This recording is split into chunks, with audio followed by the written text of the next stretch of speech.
सियावर रामचंद्र जी की जय।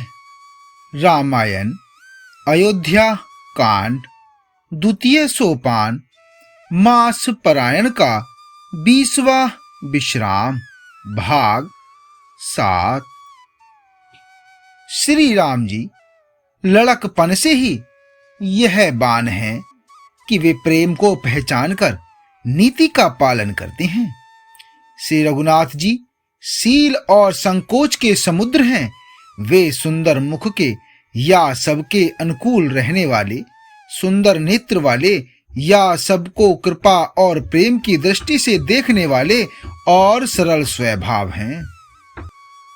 श्री राम जी के गुण समूह को कहते कहते सब लोग प्रेम में भर गए और अपने भाग्य की सराहना करने लगे कि जगत में हमारे समान पुण्य की बड़ी पूंजी वाले थोड़े ही हैं, जिन्हें श्री राम जी अपना करके जानते हैं। ये मेरे हैं ऐसा जानते हैं। उस समय सब लोग प्रेम में मग्न हैं। इतने में ही मिथिलापति जनक जी को आते हुए सुनकर सूर्य कुल रूपी कमल के सूर्य श्री रामचंद्र जी सभा सहित आदर पूर्वक जल्दी से उठ खड़े हुए। भाई, मंत्री, गुरु और पुरवासियों को साथ लेकर श्री रघुनाथ जी आगे जनक जी की अगवानी में चले। जनक जी ने ज्यों ही पर्वत श्रेष्ठ कामदनाथ को देखा त्यों ही प्रणाम करके उन्होंने रथ छोड़ दिया, अर्थात पैदल चलना शुरू कर दिया। श्री राम जी के दर्शन की लालसा और उत्साह के कारण किसी को मार्ग की थकावट और कलेश जरा भी नहीं है। मन तो वहां है जहां श्री राम और जानकी जी हैं। बिना मन के शरीर के सुख दुख की सुध किसको है। जनक जी इस प्रकार चले आ रहे हैं। समाज सहित उनकी बुद्धि प्रेम में मतवाली हो रही है।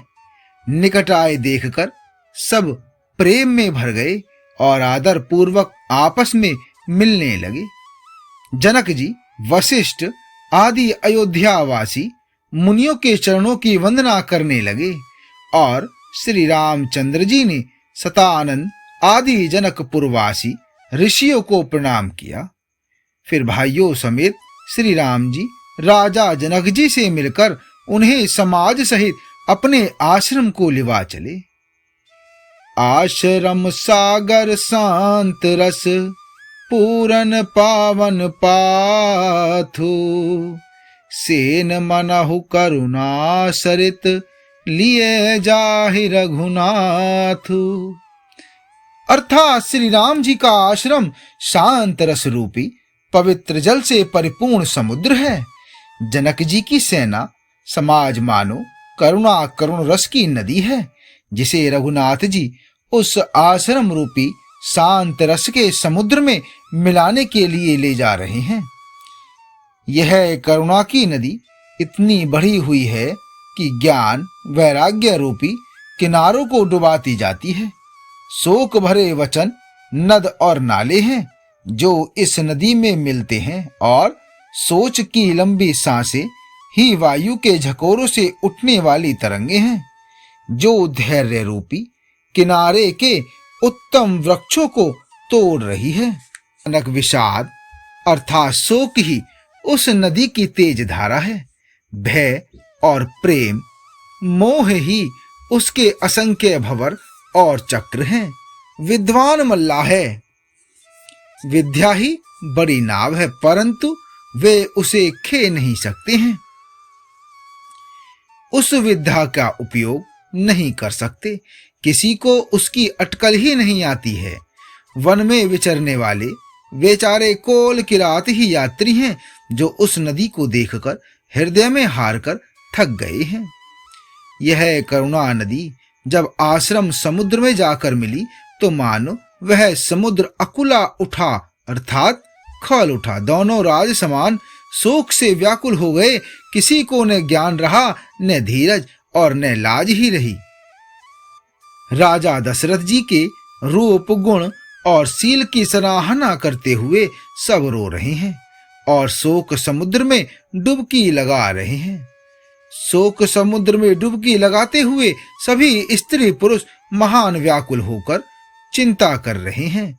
वे सब विधाता को दोष देते हुए क्रोध युक्त होकर कह रहे हैं कि प्रतिकूल विधाता ने यह क्या किया। श्री तुलसीदास जी कहते हैं कि देवता, सिद्ध, तपस्वी, योगी और मुनि गणों में कोई भी समर्थ नहीं है जो उस समय विदेह अर्थात जनक राज की दशा देखकर प्रेम की नदी को पार कर सके, प्रेम में मग्न हुए बिना रह सके। जहां तहां श्रेष्ठ मुनियों ने लोगों को अपरिमित उपदेश दिए और वशिष्ठ जी ने विदेह अर्थात जनक जी से कहा कि हे राजन, आप धैर्य धारण कीजिए। जिन राजा जनक को ज्ञान रूपी सूर्य भव आवागमन रूपी रात्रि का नाश कर देता है और जिनकी वचन रूपी किरणें मुनि रूपी कमलों को खिला देती हैं अर्थात आनंदित करती हैं, क्या मोह और ममता उनके निकट भी आ सकते हैं? यह तो श्री सीताराम जी के प्रेम की महिमा है। अर्थात राजा जनक की यह दशा श्री सीताराम जी के अलौकिक प्रेम के कारण हुई, लौकिक मोह ममता के कारण नहीं।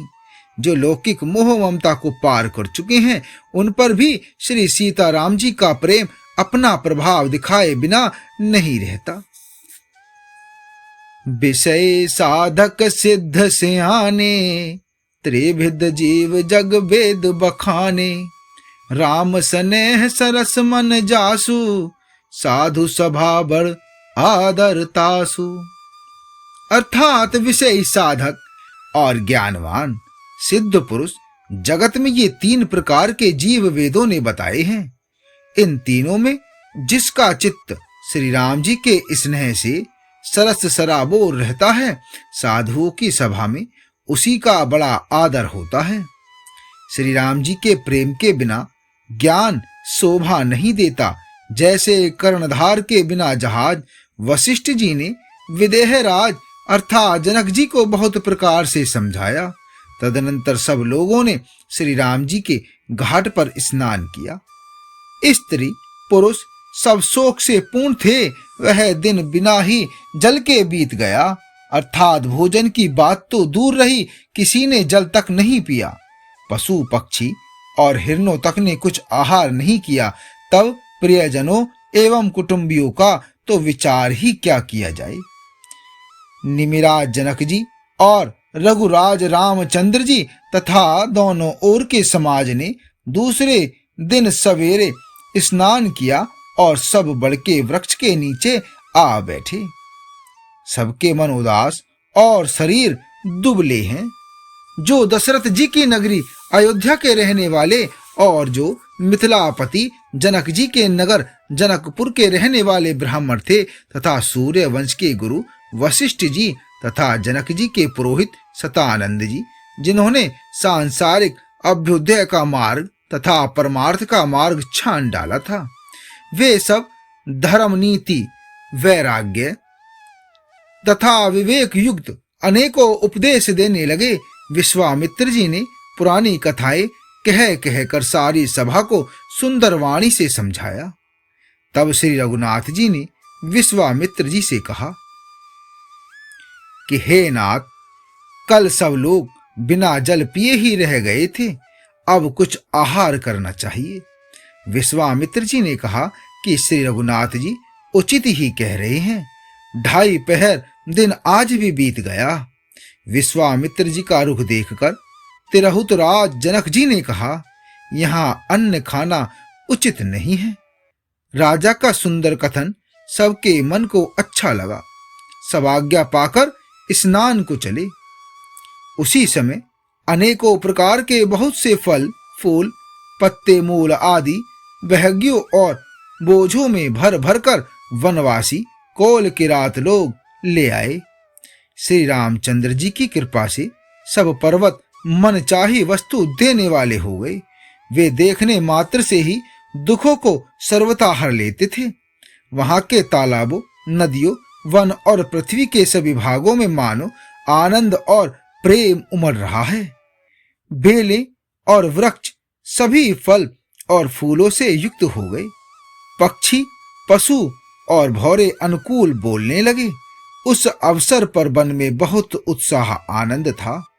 सब किसी को सुख देने वाली शीतल मंद सुगंध हवा चल रही थी। वन की मनोहरता वर्णन नहीं की जा सकती, मानो पृथ्वी जनक जी की पहनाई कर रही है। तब जनकपुरवासी सब लोग स्नान कर श्री रामचंद्र जी, जनक जी और मुनि की आज्ञा पाकर सुंदर वृक्षों को देख देख कर प्रेम में भरकर जहां तहां उतरने लगे।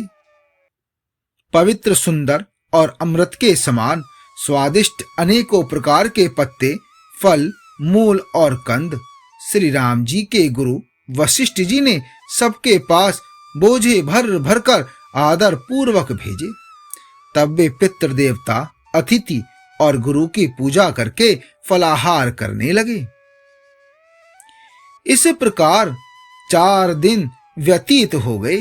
श्री रामचंद्र जी को देखकर सभी नर नारी सुखी हैं। दोनों समाजों के मन में ऐसी इच्छा है कि श्री सीताराम जी के बिना लौटना अच्छा नहीं है। श्री सीताराम जी के साथ वन में रहना करोड़ों देवलोकों के निवास के समान सुखदायक है।